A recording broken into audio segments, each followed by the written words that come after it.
amigos, estamos aqui de volta a mais um programa, Fatos Homo Sapiens, Fatos, Conceitos e Interpretações, transmitido pela TV Erga Omnes, e hoje nós vamos discutir aqui sobre sociologia da guerra. É bem verdade, nós sabemos que está acontecendo uma, né? Tem provocado muita comoção, né? Inclusive, alguns 2 programas, a professora Adriana Oliveira Lima, que esteve conosco, falou que quem não sabia o que era uma guerra agora pode ver, né? Eu queria dizer, antes, né, fazer uma rápida introdução, que esse não é um programa necessariamente voltado para esta guerra, né, russo-ucraniana, mas é um programa sociológico da guerra. Nós vamos tratar aqui da guerra como um fenômeno que constitui-se sociologicamente como um fato social e que ele está presente na história da humanidade desde que ela se forma em grupos sociais. Nós vamos encontrá-la em diversas modalidades. No primitivismo tribal, nós vamos passar por conflitos religiosos, diferenças entre as diversas morais de grupos sociais.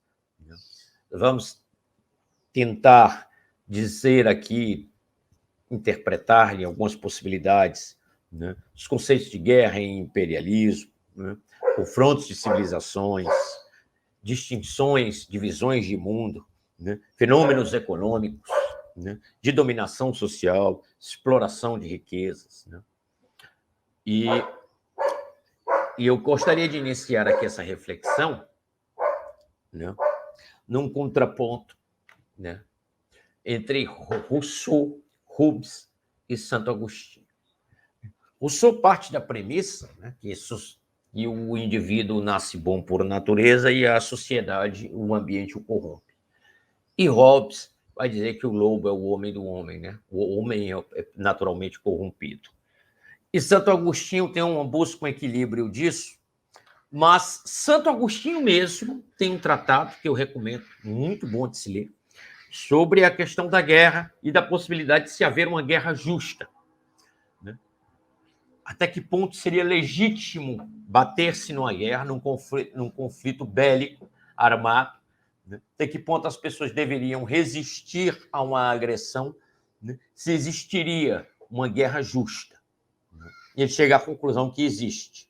Existe essa possibilidade? Sim. Né?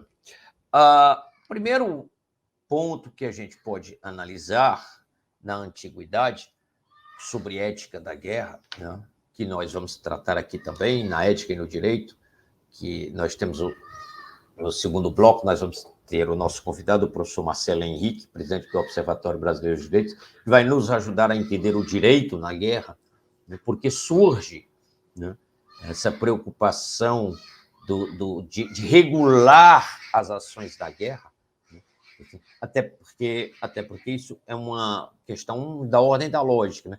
Se não houvesse essa preocupação de regular, de pôr regras na guerra, não se estaria tratando de um fenômeno que acontece, né? Talvez não seja natural, sob o ponto de vista. O ideal seria a concórdia entre as nações e as pessoas, né? Mas é um fenômeno observável e que não há como negá-lo. Haja vista que se tenta o máximo possível tornar esta tragédia minimamente mais aceitável, digamos assim, ou seja, que provoque menos sofrimento aos inocentes. Mas, de qualquer forma, eu queria tratar aqui de algumas questões, né? A primeira, a seguinte: nós vamos tratar da guerra numa análise sob o ponto de vista do mundo ocidental. Né? Assim, as visões de guerra, elas são diferentes entre o Ocidente e o Oriente. Né?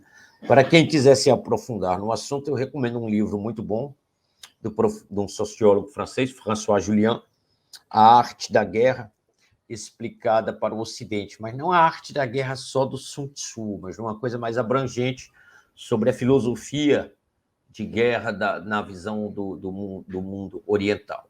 Não é o caso que nós pretendemos tratar aqui, porque senão ficaria nós esgotaríamos todos os recursos que nós podemos, e até me escapa, né, da minha limitação, não tenho como tratar de todas essas questões aqui, né? Nesse momento, eu queria tratar o seguinte: nós temos, né, mecanismos de controle, né, que deveriam estar atuando de forma incisiva para que os civis fossem preservados, né? E eles não estão funcionando. E as pessoas perguntam por que não funcionam. Como na maioria das vezes não funcionaram. Eles surgiram com boas intenções, surgiram para regular as ações da guerra, né? Queria dizer também que a guerra, né, como quem leu Guerra e Paz do Leon Tolstói percebe isso, né? A guerra ela tem essa capacidade de provocar a miséria humana, o que tem de pior no homem, mas às vezes o que tem de melhor, né? Está tudo lá presente, né? A tragédia, né? Mostra o pior do homem, mas também, em alguns momentos, mostra o que há de mais belo no homem. Mostra a psicopatia, mostra a covardia, mostra a desonestidade, mostra a cobiça, mostra a ganância, mas também mostra a coragem, a fé, a esperança, a determinação. Enfim, quer dizer, são relações muito ambíguas e conflituosas dentro da própria vivência de quem está experimentando e experienciando aquilo. Há outras coisas, há outras situações. O que é guerra propriamente dita para quem está a experienciando? Quer dizer, o voluntário, aquele que se voluntaria para ir à guerra, ele tem a mesma visão e ética daquele que é obrigado pelo serviço militar, que é recrutado para ir à guerra? Aquele que se defende, que luta não por um idealismo nacionalista abstrato ou por um amor a um ditador carismático, mas que luta pela sua rua, pela sua vila, pela sua casa, pela sua mãe, pelo seu pai. Este tem a mesma ética, este tem a mesma visão de guerra que o outro tem? E o conceito de barbárie na guerra? O que é o bárbaro? De onde surge esse conceito? Porque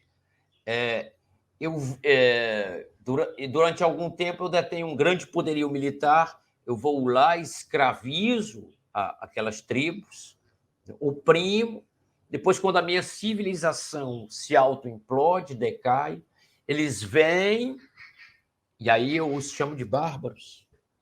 Então, são questões que nós vamos tratar e conversar, né, muito a fundo hoje nesse programa, e eu convido a todos que se interessem, que nos acompanhem. Outra coisa, nós temos também que considerar uma outra coisa.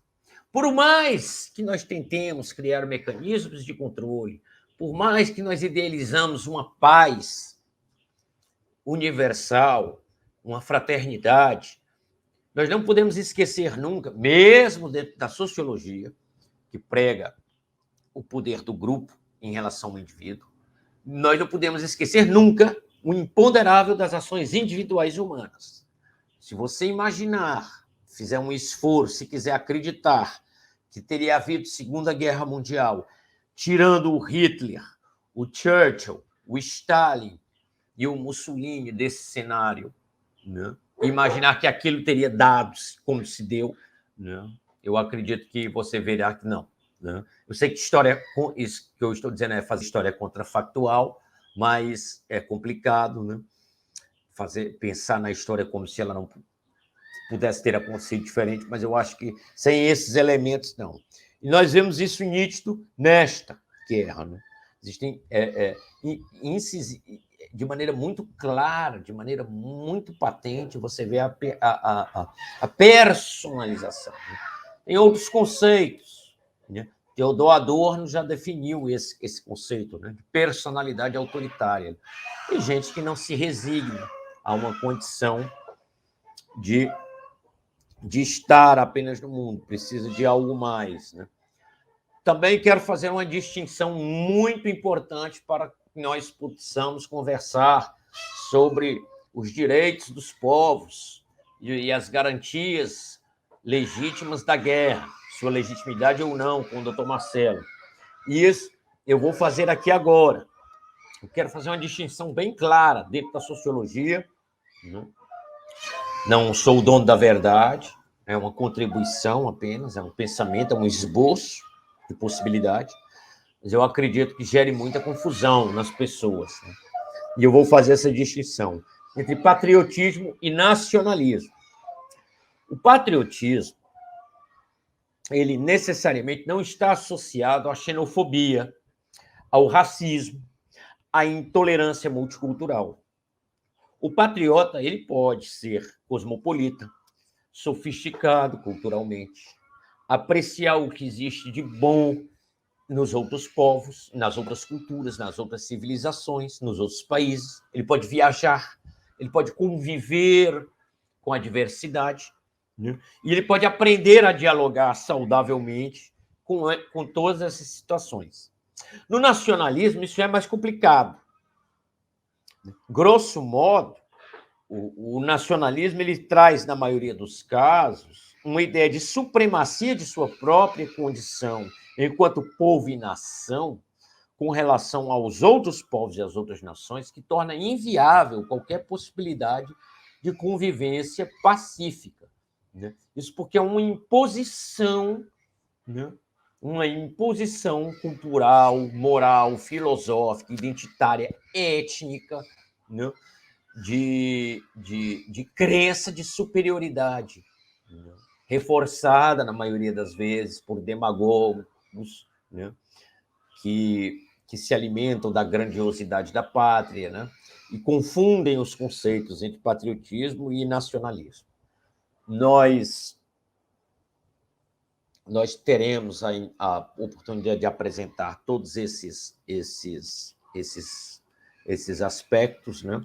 E, sobretudo, vamos ouvir o doutor Marcelo com relação a algumas coisas que são os paradoxos da nossa civilização tão decantada como a civilização das luzes, do esclarecimento, da razão, né?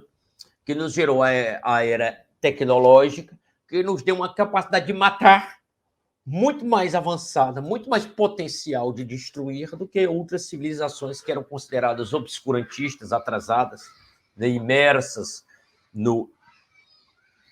naquilo que David Hume chamava de ciências abstrusas, né, como ele definia as religiões. Né? Então, isso é um outro ponto, né, moralmente digno de ser percebido, e nosso convidado vai nos explicar isso, até que ponto a tecnologia, né, gera a escravidão, gera o genocídio, né? E aí nós vamos discutir isso basicamente dentro da sociologia da guerra. Pode haver ética na guerra? Existe uma possibilidade de uma guerra justa? E em que medida, né, o direito asseguraria as garantias individuais das pessoas dentro de um conflito, enquanto, né, a diplomacia não consegue resolver, porque tem coisas que, infelizmente, né, o diálogo não consegue resolver. Né? Tem pessoas que não querem dialogar. E isso é um problema. E nós precisamos entender isso. Não se pode... Senão nós vamos cair no mesmo erro. Né? Nós precisamos distinguir perfeitamente, temos de fazer as distinções necessárias também entre concórdia, paz com honra, não é? Paz que preserve os interesses das pessoas, né? Não uma paz de conformidade com os interesses dos grandes dirigentes e que passem ao largo dos interesses do povo apenas por conveniência, né? Como o Mr. Chamberlain quis fazer em 1938, entregou a Tchecoslováquia para o Hitler. Né? Então, assim, essa política entreguista também, até que ponto de pacifismo, de paz a qualquer custo, né? Até que... Então, assim, paz a qualquer custo, ou existem limites intransponíveis e inegociáveis. pelos quais vale a pena se ir à guerra. Isso é uma das provocações, isso é uma das possibilidades que nós temos aqui de discutir. E o direito é quem nos assegura isso, né? É legítimo ir guerrear? E quem pode me assegurar isso? Quem pode me assegurar isso? Então, essas são as nossas possibilidades, e aqui eu encerro o nosso primeiro bloco, e no segundo bloco nós voltamos aqui com a presença do Dr. Marcelo Henrique, presidente do Observatório Brasileiro dos Direitos Humanos, que vai nos ajudar a esclarecer essas questões. Muito obrigado a todos. Estamos aqui no programa Homo Sapiens, Fatos, Conceitos e Interpretações. Voltamos em breve.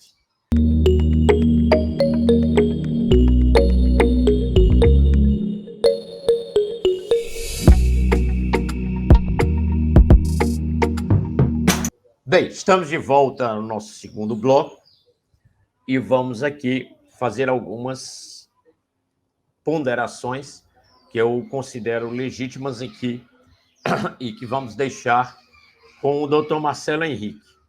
Dr. Marcelo Henrique, seja bem-vindo. Muito obrigado por sua participação mais uma vez. O Dr. Marcelo Henrique é presidente da TV Era Gomes e presidente também do Observatório Brasileiro de Direitos Humanos, né?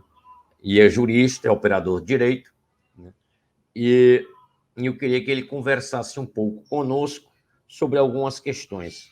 Então, Marcelo, nós conversamos sobre, no primeiro bloco, eu fiz algumas introduções e tentando explicar que, por mais que nós tentemos evitar a guerra, ela é um fator presente, né? Ela está intrinsecamente ligada à existência humana, né? Tanto sob o ponto de vista do caráter agressivo do indivíduo, como dos grupos, e quando isso se colide com interesses pessoais ou espúrios, ou mesmo legítimos e nacionais, as coisas terminam se indo para a guerra, né?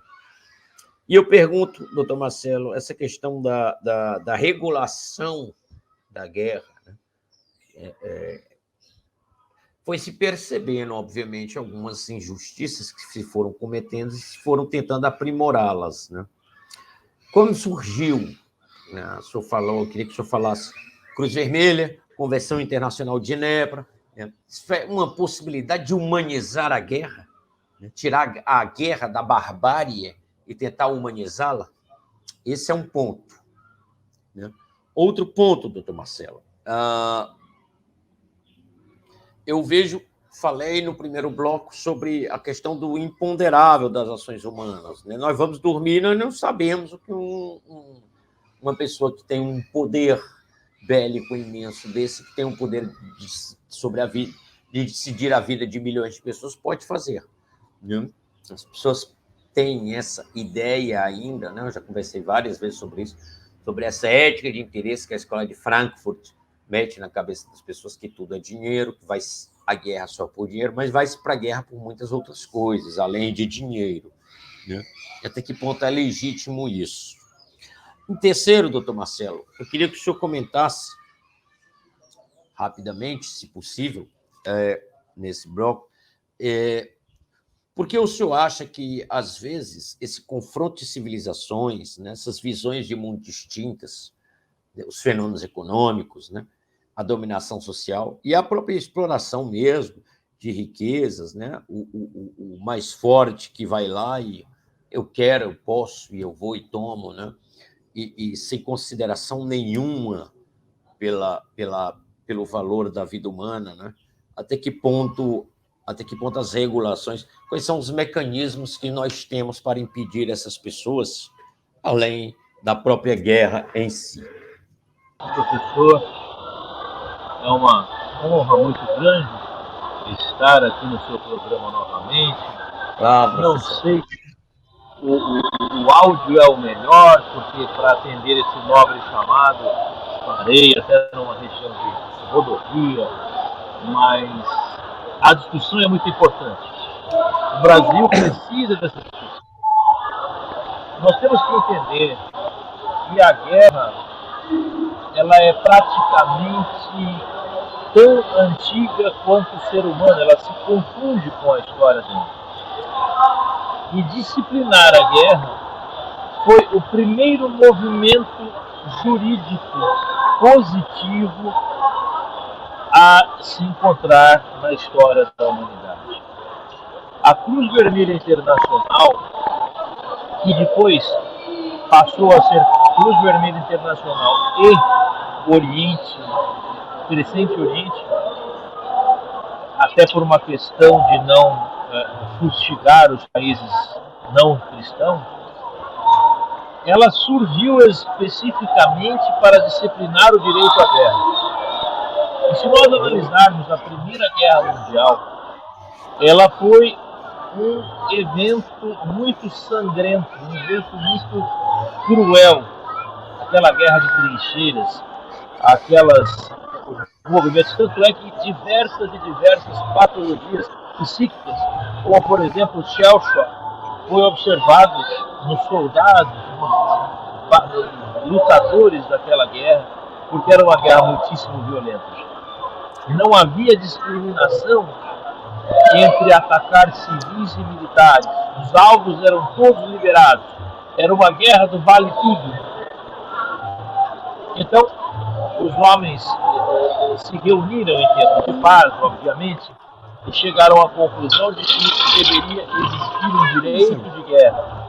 Deveria existir uma proteção àqueles que não eram profissionais na guerra. Uma proteção àqueles que não eram os militares. Uma proteção para os civis. Uma proteção para as pessoas que eram vítimas dos dois lados. Então chegou-se a essa conclusão que necessário se faria uma proteção mais eficaz dessas pessoas.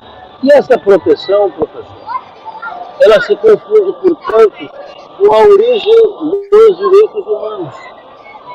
Porque proteger um indivíduo vítima de guerra significa reconhecer os seus direitos humanos. Significa reconhecer que aquelas pessoas têm sim direitos. Significa reconhecer que aquelas pessoas têm direitos a ter direitos. Têm direitos humanos, têm direitos que nasceram com elas e delas são indissolúveis e indissipáveis. E é nesse sentido que nós temos a figura da Cruz Vermelha Internacional como a grande precursora dos direitos humanos, porque foi ela que disciplinou, por meio dos seus códigos e por meio dos seus estudos, o direito de guerra. Foi ela que disciplinou os alvos possíveis. Foi ela que disciplinou que militar não ataca civil. Foi ela que disciplinou quais são os alvos possíveis de uma guerra. Foi ela também que disciplinou que não se pode destruir meios de produção, a não ser meios de produção de armas, e assim sucessivamente. Entretanto, é claro que toda guerra causa espécie em todos nós, porque a guerra é o meio mais primitivo de se resolver um conflito. Afinal, nós estamos aí no século XXI, depois de coronavírus, depois de N3H2, depois de tanta dificuldade no mundo, nunca nós esperávamos que fôssemos passar por um conflito bélico. Nos momentos em que o homem se deu as mãos e se uniu em torno da ciência para descobrir maneiras de vencer este inimigo comum que foi o coronavírus, nós nos deparamos com os velhos hábitos do ser humano, baseado naqueles velhos princípios, e que, como o senhor sabe muito bem, uma solução diplomática num conflito como este, da Rússia e da Ucrânia, é uma solução muito difícil. É uma solução praticamente infundável, porque nós estamos diante de colônia e ex-colonizadora, nós estamos diante de uma excepta ex-república socialista soviética, nós estamos diante de um filho que se desgarrou da mãe e, mais uma vez, nós estamos diante de uma discussão ideológica, o que é muito perigoso também. Nunca, nos últimos anos, tivemos uma polarização tão grande quanto nos últimos. Essa questão de comunismo, capitalismo, socialismo, neoliberalismo. Então, essas polaridades, essas polarizações, elas são difíceis, elas são perigosas e elas levam também a conflito. E quando o senhor diz que não apenas a economia e não apenas o dinheiro leva à guerra, eu tocaria exatamente neste ponto. Também leva à guerra a ideologia, também leva à guerra a religião, também leva à guerra as paixões. Todo qualquer tipo de paixão faz com que o indivíduo se insurja contra o outro. E é evidente que quando tem dinheiro envolvido, essa insurreição acaba se tornando. Então, por isso o perigo das guerras, e principalmente nos tempos de hoje. Nós estamos falando da maior potência nuclear do mundo, que é a União e a Rússia. A Rússia tem mais ogivas atômicas do que os Estados Unidos.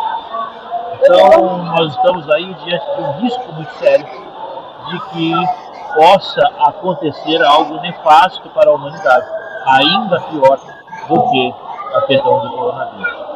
Então, respondendo mais diretamente sua pergunta, a guerra precisa ser regrada. A guerra tem seu direito, mas eu devolvo para o senhor uma reflexão. O direito, se ele não tiver sanção, ele é inaplicável. Se eu tenho um direito positivado, um fato concreto, aquele que transgride o fato, ele precisa sofrer uma sanção. E essa sanção tem que ter o condão dúplice. Primeiro, de reprimir, e segundo, de educar. Educar não a ele próprio, apenas a ele próprio, mas também educar a toda a sociedade. Aí eu lhe pergunto, quem o faria numa situação de guerra? Quem daria essa sanção? Se a história seja contada pela letra do vencedor?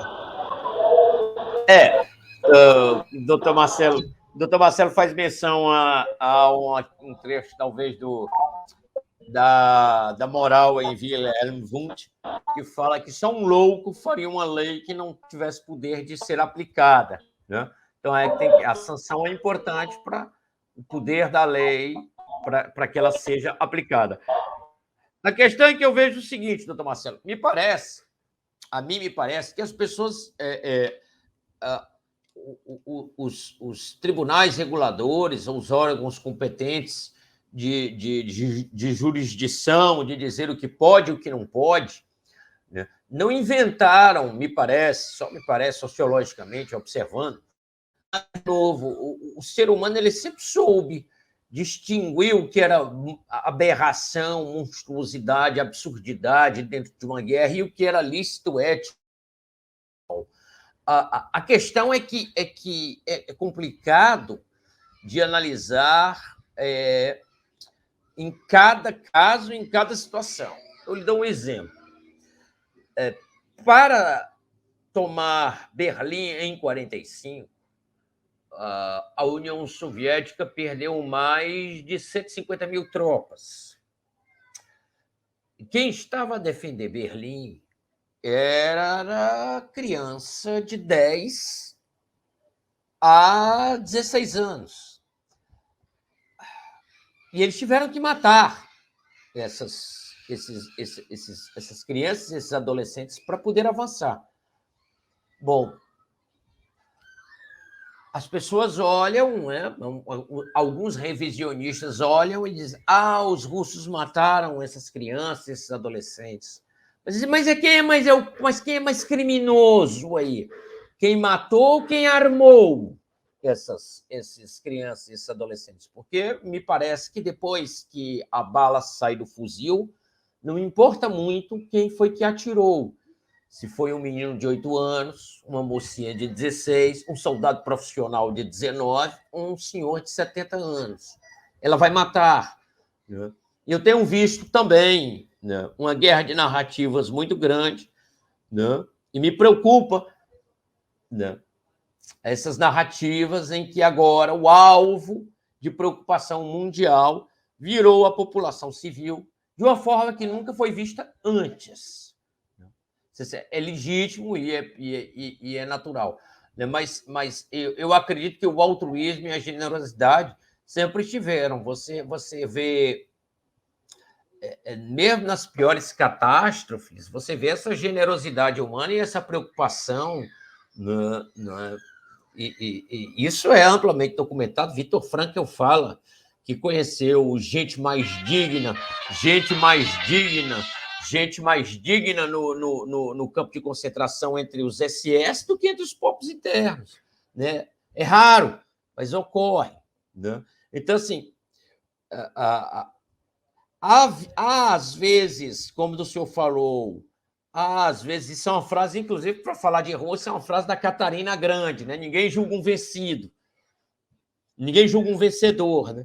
Há realmente isso. Porque é o seguinte, querer levar para o Tribunal Penal Internacional alguém como o líder da Federação Russa, e quem está a propor isso também não participa do próximo tribunal, me parece meio complicado de se entender. Até que ponto nós vamos ficar nessa narrativa? Me parece, às vezes, uma conversa de gente disputando quem pode e quem não pode, enquanto os outros estão aí na guerra. Né? Eu queria que o senhor comentasse um pouco essa visão do que é que se faz enquanto isso. Né? A diplomacia e o direito me parecem que ficam de mãos atadas ao capricho desses líderes. Então, professor, o senhor estava dizendo do cenário que eu introduzi para a questão da sanção e o senhor me devolveu. Disciplina tudo isso. No sistema internacional é a ONU, que é o nosso órgão de preponderância e manutenção da paz no mundo. E dentro dela existe o Conselho, que é o seu órgão responsável por dizer sim ou não para o emprego da força militar, para o emprego do poderio bélico das nações. Mas nós temos um problema muito sério. Quando houve a invasão do Iraque pelos Estados Unidos, os Estados Unidos propuseram ao Conselho de Segurança que foi indefinido. E eles ingressaram do mesmo jeito. Por quê? Porque Estados Unidos e Rússia, assim como China, a França, Reino Unido, como o senhor sabe muito bem, são países que dispõem de poder de veto no Conselho de Segurança. Uma resolução deles anula qualquer outra demais. Então eles são soberanos. Por isso que nós estamos numa situação de impasse, porque a Rússia, ela pode ser condenada, ela é impedida de entrar, ela vai entrar da mesma forma porque ela tem direito a veto. É um país que tem direito a veto, Conselho de Segurança, membro permanente com direito a veto. Então, o atual mandatário da Federação Russa, ele pode fazer bem o que quiser. É muito difícil alguém que o sancione. Pode ter alguém que o coíba. Mas nós estamos percebendo uma catibilidade e talvez uma sensatez muito grande por parte do Joe Biden, presidente americano, com medo de que isso se torne uma guerra mundial. Porque, como se disse, no momento que o presidente americano tomar o partido da Ucrânia, eventualmente a China pode tomar o partido da Rússia. E aí nós teremos um levante militar sem precedentes na história da humanidade. Então é muito delicado o direito internacional, porque todos os países são soberanos. Todos os países optaram por se submeter ao direito internacional. Só que na hora da execução dos julgados, na hora da execução das sanções, elas não acontecem. E o senhor sabe muito bem, isso vai desde o cinto de segurança que nós não estamos dirigindo até outros elementos. Todo mundo conscientizava o brasileiro de que era necessário usar o cinto de segurança, mas o uso só ficou efetivo depois do Código de Trânsito de 1997 e passou a ser multa não usá-lo mais. Então a sanção faz parte do direito. Sem sanção é muito difícil se aplicar o direito.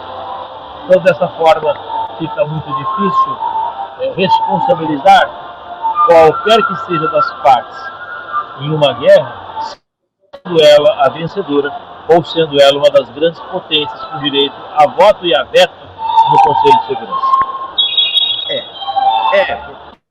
Doutor Marcelo, isso é uma questão interessantíssima, porque aí me lembra o que as pessoas falam. Tem que haver um novo tribunal de Nuremberg. E aí eu digo, bom, para haver um tribunal de Nuremberg, precisa ter uma guerra e precisa vencer essa guerra para pegar esse pessoal e sentar lá no tribunal de Nuremberg. Esse é o problema, né? Esse é o problema. E ademais, convenientemente, ocultar os crimes que os outros cometeram, né?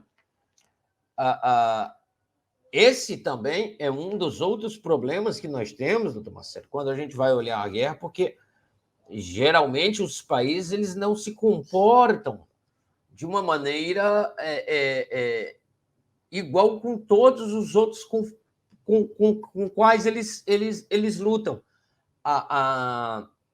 Mesmo a Alemanha do Hitler, se você quiser considerar o Estado bárbaro por excelência, no lado ocidental, nomeadamente guerreando com os Estados Unidos da América do Norte, com a Inglaterra, com a França, ele seguiu a Convenção Internacional de Genebra. A taxa de prisioneiros de guerra americanos, britânicos e franceses que morreu, né, nos campos de prisioneiros da Alemanha é baixíssimo. Agora, no lado oriental, né, na guerra contra a União Soviética, que era uma guerra de extermínio, uma guerra ideológica, algo assim, as coisas foram diferentes. E também a União Soviética não seguiu a Convenção Internacional de Genebra. Então, aquilo ali foi uma guerra complicadíssima. Então, você pega, mesmo uma nação não se porta com os diferentes pessoas. Então, muito provavelmente, o Putin não agiria num conflito com os Estados Unidos como age com outros países. Isso é uma possibilidade, visto que nem Hitler fez. Mas isso é só mais uma das ambiguidades que a gente vê no cenário da guerra, no teatro da guerra.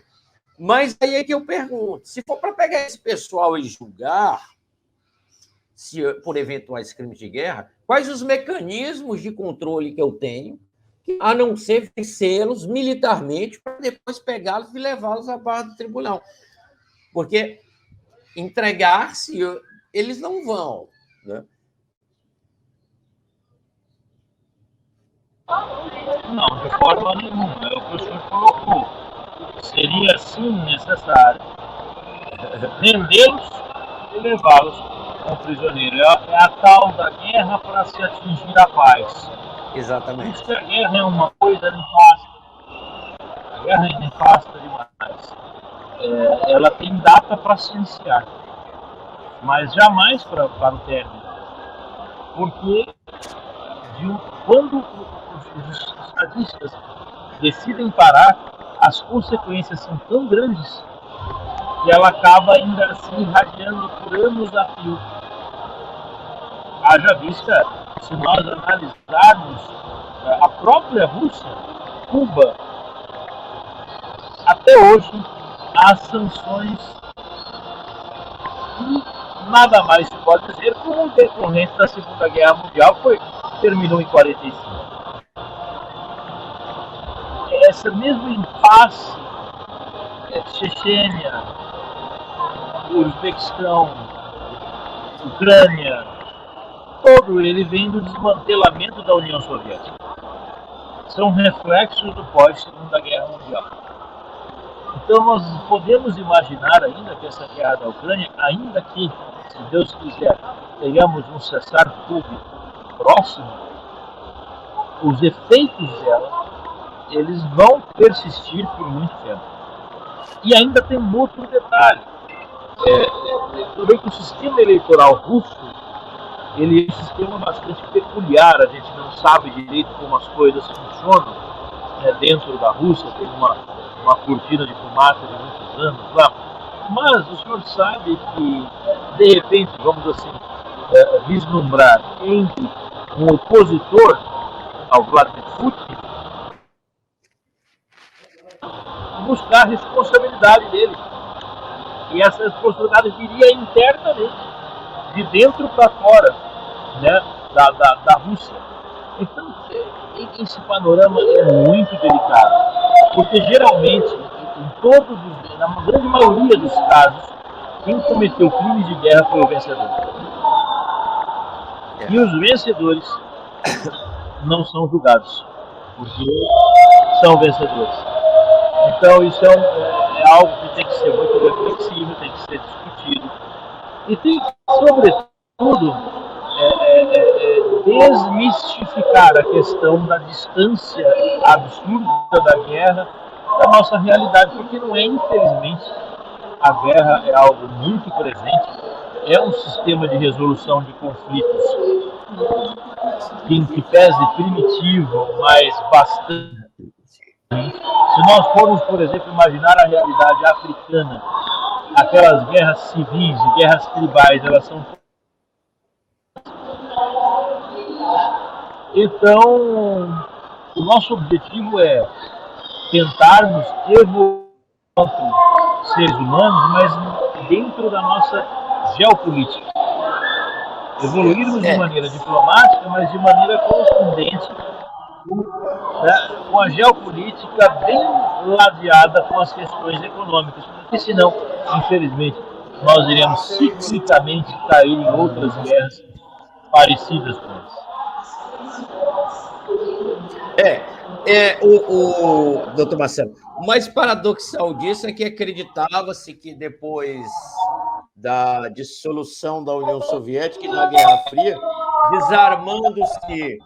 desarmando-se o mundo e deixando-se só essas duas potências, as coisas ficariam mais fáceis de serem conversadas, né? Administradas. Administrado. E quando o Paul Johnson, né, que é aquele historiador britânico conservador, falava do desarmamento mundial e de apenas 5 ou 6 países democráticos, com tradição de democracia, como uma polícia mundial, todo mundo falava que era um absurdo. Mas o que a gente está vendo agora é uma tentativa de se fazer isso às pressas, porque nunca se foi feito, né? Outra coisa também até que ponto essa guerra é culpa do Ocidente, porque até que ponto essa guerra é culpa do Ocidente, porque nós sabemos que a Conferência de Bucareste, em 2008, né, em que a Romênia foi aceita como membro da OTAN, o Obama fez um pronunciamento e saudando a Ucrânia como futuro membro. E já naquela época, os russos disseram isso não vai acontecer. Até que ponto essa inflamação ideológica também dos dois lados, né? Até que ponto os interesses, até que ponto este povo é vítima de interesses de ambos os lados, né? E termina... E não aprendeu... O meu ponto, o que não aprenderam com os georgianos, né? Porque essa promessa que foi feita à Ucrânia foi feita à Geórgia, né? E no mesmo ano em que da Conferência de Bucareste, em que o Obama fez esse convite à Geórgia e à Ucrânia, a Geórgia cessou de existir como nação, né? Então, assim, nós temos aí um tempo aí já de 2008 para 2022, é muito tempo de alimentar ilusão, né? De alimentar ilusão, né? de que a Rússia permitiria que isto fosse sequer cogitado como possibilidade. É muito tempo para permitir que isso sequer fosse cogitado. Eu acho que vale uma reflexão, por exemplo, da região da Caxemira. Caxemira, norte da Índia, totalmente ocupada ali por muçulmanos, tradição do Paquistão, e é indígena, e é hindu. Né? Então, é um contrassenso terrível aquela região. Por isso que o Kurdistão é um barril de pólvora. O senhor sabe que aquilo uma hora vai explodir. Você tem o sul do Paquistão e o norte da Índia. E as pessoas são muçulmanas, mas estão obrigadas a estar na cultura hindu. Uma cultura altamente peculiar e diametralmente diferente da cultura muçulmana. Quando se envolve cultura e ideologia, é que se tem os conflitos mais perigosos. Porque o guerreiro, o soldado profissional, ele teme pela própria vida. O soldado profissional, ele atira, mas ele tem a sua vida, a preservação da sua vida, como algo importante e necessário. Agora, aquele que luta por ideologia, ele já sublimou a vida. E quando alguém sublima a sua própria vida, ele luta como se fosse o seu último ato e com muita garra. É diferente. Eu não sei se o senhor entende a profundidade do que eu quero dizer. Enquanto alguém luta defendendo a própria vida, ele tem algo a perder. Aquele que não tem, aquele que entende a morte como uma glória, é diferente. Então, se nós analisarmos aí o fato da Rússia e a Ucrânia, entrar ou não na OTAN, para a Rússia significa uma desonra. Porque na teoria da polícia do mundo, a OTAN é a polícia internacional do Atlântico Norte. Então, de repente, a Ucrânia se deixa proteger por uma polícia que vai protegê-la da sua ex-colônia. Seria, de repente, como se nós, brasileiros, nos insurgíssemos contra os portugueses, atribuindo a eles tudo de ruim que nós temos. É evidente que a nossa independência se deu de forma diferente, pacífica, harmoniosa, mas lá não. Então, é um conflito com raízes profundas, é um conflito que envolve cultura, e não à toa eles estavam aí bombardeando prédios culturais, museus. Se o senhor vê aquela cena terrível daquele carro de combate que passa em cima de um veículo com civil dentro, isto é o reflexo da animosidade de povos. São povos que não se dão entre si.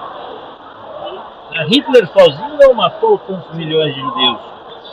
Ele instigou algo que já estava dentro do cerne dos alemães. O que ele fez foi instigar aquilo de maneira muito maldosa e fazer com que aquele ódio todo aflorasse. Porque um homem sozinho não dizima praticamente uma população. E diga-se de passagem, da mesma forma, alemães, né? E não foram só alemães, hein? Exato. Foram muitos povos aliados a ele que participaram disso. Com certeza, todo o eixo, né? Então, eu acredito aí que a nossa análise dessa guerra, ela tem que ser uma análise bastante ponderada, e o final, o armistício nesse caso, ele também deve ser muito ponderado, professor, porque senão nós vamos criar uma pré-segunda guerra. Porque se continuar esse nacionalismo dos dois lados, essa história de bater no peito, de dizer eu vou até a morte, isso é muito perigoso. isso pode gerar um segundo conflito depois do cessar-fogo. E esse segundo conflito seria ainda mais violento. Eu também concordo, Dr. Marcelo, com isso, e nós chegamos realmente a esse consenso. Acredito que essas guerras que eclodem de ciclos em ciclos, né, que são resquícios ou do colonialismo, né, o que se viu em Ruanda, né, que foi horrível, aquela guerra civil, né, ou que se vê. Você falou da região da Caxemira, tem a Organização das Nações Unidas fala tanto em autodeterminação dos povos. Nós temos o caso do Kurdistão, né? São 25 milhões de pessoas sem uma pátria, né? Que a Turquia não permite, o imperialismo turco não permite que essas pessoas sejam independentes, né? Nós temos o caso agora do Afeganistão, né? Ficou abandonado à sua própria sorte, né? Então, são muitos problemas para serem resolvidos a um só tempo, né? E eu acredito que quanto mais vão se aparecendo esse tipo de situação e que não se toma providências, mais as personalidades autoritárias, né, bem nessa definição do Theodor Adorno, elas enxergam aspectos de fraqueza. É uma característica do tirano autoritário enxergar o sistema democrático como fraco por essência e definição. Isso, todos tiveram isso, né? O erro de base deles é não acreditar, né, numa quintessência humana, né, de desprendimento, de lutar por algo maior, né? Então, assim, como a liberdade, né? Porque já que eles não têm, eles não dão valor a esse tipo de possibilidade, né? Então, esse é um problema, né? Então, vão para a guerra acreditando exatamente, né, depois, outros tipos de discurso. O senhor falou discurso religioso, eu vejo muito nisso nesta atual. Digo assim, nesta atual, porque ela se metamorfoseia tanto, né? Esta Federação Russa, ela já foi tanta coisa, né? E, inclusive, num apelo que Sua Santidade, Papa Francisco, fez ao patriarca de Moscou, Cirilo, para que junto fizesse um apelo à paz, ele negou-se, né? E ele alegou com argumentos religiosos pró-Rússia, né? Então, nós temos uma pessoa que se serve, inclusive, da religião para manipulação do próprio povo. E aí é perigoso, né? Quando você chega nesse ponto do nacionalismo, né? Das instituições. Nós estamos falando de um homem que um dos primeiros atos de quando tomou o poder foi canonizar a família Romanov, né? Mandar a Igreja Ortodoxa canonizar a família Romanov. Porque acredito eu, na minha leitura de sociólogo, que aquela família ainda representava alguma coisa de tradição que estava ali na psique interna do povo médio russo, que ele precisava cooptar, né? Então, assim, é muita necessidade de essa mistura, essa autoafirmação, essa mistura entre religião e Estado, religião e poder, nós sabemos que ela nunca é algo salutar. E aí nós chegamos no paradoxo, que aí nós temos duas. Nós ficamos no paradoxo porque quando você chega nessa possibilidade de guerra, eu não falo mais nem de guerra justa, no sentido de Santo Agostinho, né? As coisas lá, né, estão se enveredando para uma questão de guerra santa, né? E aí, quando você vai chegar nesse conceito de cruzada, né? E aí eu me aproprio de uma fala sua, que foi muito importante aqui para a discussão, que é o soldado profissional, né? O soldado profissional, ele realmente ele tem como pressuposto sobreviver hoje, né? Pelo menos um dia, né? Manter-se vivo, né? Manter-se vivo um dia, né? Sobreviver. Isso é um pressuposto do soldado profissional. O idealista, o fanático, qualquer que seja a matiz, se seja ideológica, se seja religiosa, qualquer que seja ela, quando que sublimou a vida, que não tem mais nada a oferecer além da própria vida, né? E ainda meteu na cabeça que para ir tem que levar 4, 5, 6, 8, 10, 12 com ele, isso se torna extremamente perigoso, né? E aí nós temos esse tipo de problema que eu gostaria que o senhor desse suas considerações finais. Nós já estamos quase encerrando. Eu queria agradecer sua participação. Nós aqui levantamos talvez mais provocações do que propriamente apontar soluções, mas nós não estamos no mercado das soluções, né? Nós somos apenas provocadores e pensadores das questões. Eu acredito que nós deixamos alguns pontos aqui, alguns fatos, alguns conceitos, e as interpretações a gente sabe que sempre ficam para o nosso público. Obrigado, doutor Marcelo Henrique, pela sua participação mais uma vez. Forte abraço. Gostaria aí que o senhor deixasse aí as suas últimas considerações. Eu que agradeço, professora, sempre o carinho, sempre o convite. Lhe peço desculpas se não estou nas melhores condições de áudio, sobretudo áudio e vídeo, mas fiz questão de atender esse convite. Vou ver se a edição vai conseguir melhorar, senão a gente refaz. Mas as minhas considerações dão ordem de que, de fato, nós estamos para pensar, nós estamos para fazer com que as pessoas reflitam. E reflitam num ponto acima do que a grande mídia tem apresentado.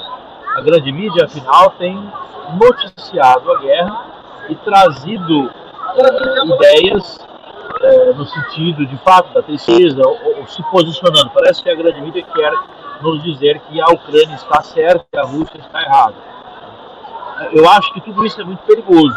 Acho que nós temos que refletir, acho que nós temos que analisar o caso, entender as razões de um lado e de outro, entender que por mais que sejamos contra a guerra é um mecanismo legítimo de discussão de conflitos, em que pese eu seja contra a guerra, vou deixar bem claro isso, mas ela é um mecanismo juridicamente possível e legítimo de solução de conflito. Ela existe, está positivada e tem inclusive o direito de guerra. Agora, não entendo que esse seja o momento, não entendo que a intransigibilidade Léo, dá uma ajuda aí, por favor. Superada dessa forma.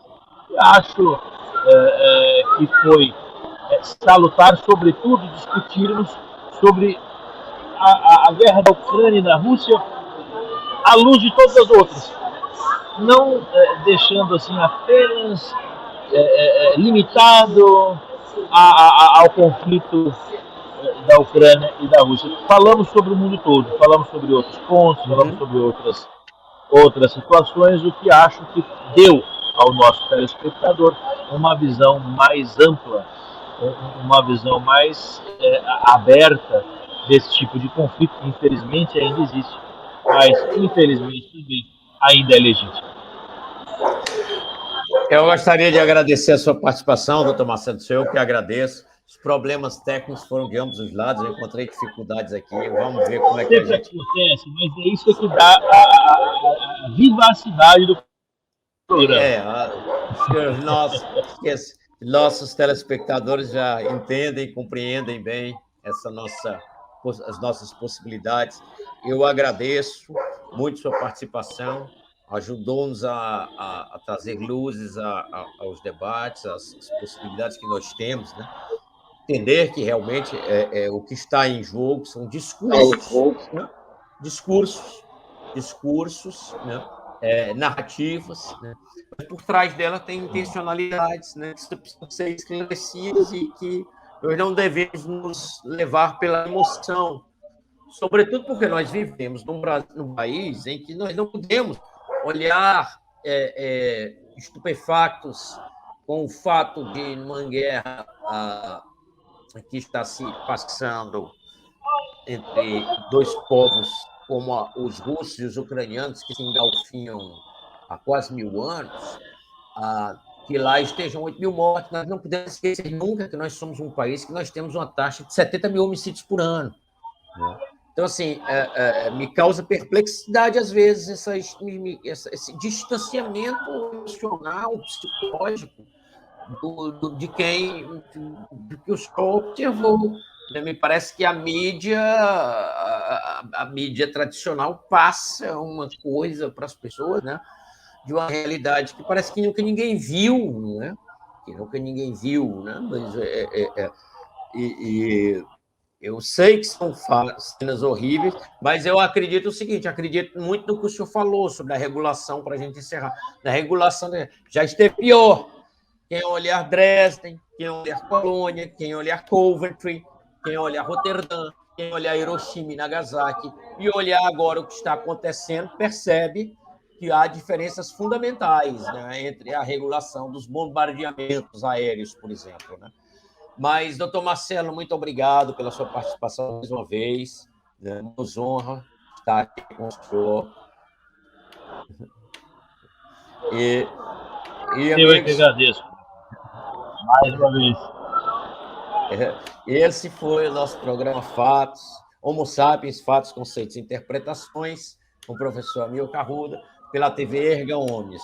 Até a próxima, amigos, e façam um bom proveito aí das nossas conversas e deem-nos os seus retornos, são importantes, e até a próxima. Forte abraço a todos.